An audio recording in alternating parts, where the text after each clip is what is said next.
Základní škola Nový Bor. Drogové motivační přednášce. Já se jmenuji Dominik Nekolný, jsem profesionální sportovec, jezdím na D. Tak to znamená, že neberu žádný drogy, nepiju alkohol.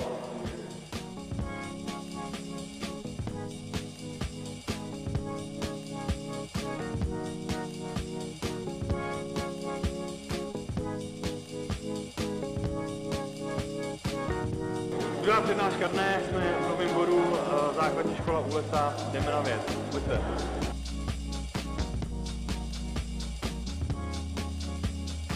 Jaký to je vlastně žít život bez drog. A ta druhá polovina je taková motivační, které povídá vlastně, já vlastně to na něčem životní styl, životní, mám životní styl, bez drog žiju a vlastně to mi to dalo a se tím díky tomu dostal a podobně a to je vlastně tak.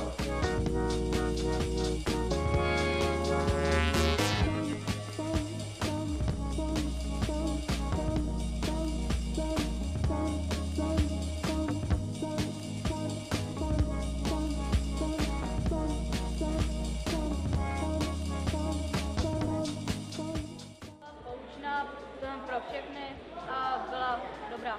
Byla poučná, super byla. Asi to sdílelo na Facebooku nějakým kámošům. Jo, byla hezká. Bylo to hodně poučný o těch drogách. Určitě bylo to hrozně dobrý poučný. Byla moc hezká, doporučil bych ji úplně všem.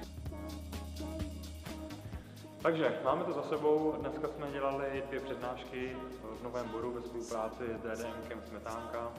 Přednášky se konaly na základní škole u lesa a na základní škole Nové Náměstí. Myslím si, že přednášky proběhly s dobrým výsledkem, dětem se to líbilo. Přednášek se vlastně zúčastnili 6. až 8. ročníky a dětí dohromady bylo zhruba 250, takže si myslím, že výsledek byl dobrý. Teďka jsme se akorát zastavili ještě na základní škole na Náměstí Míru a vlastně jsme tady udělali takovou malou zpověď paní učitelek, že nám to třeba teďka sdělili, že měli takový vlastně feedback od dětí, že se jim opravdu přednáška líbila, že si pamatovali věci, které jsem jim říkal, takže si myslím, že výsledek dobrý.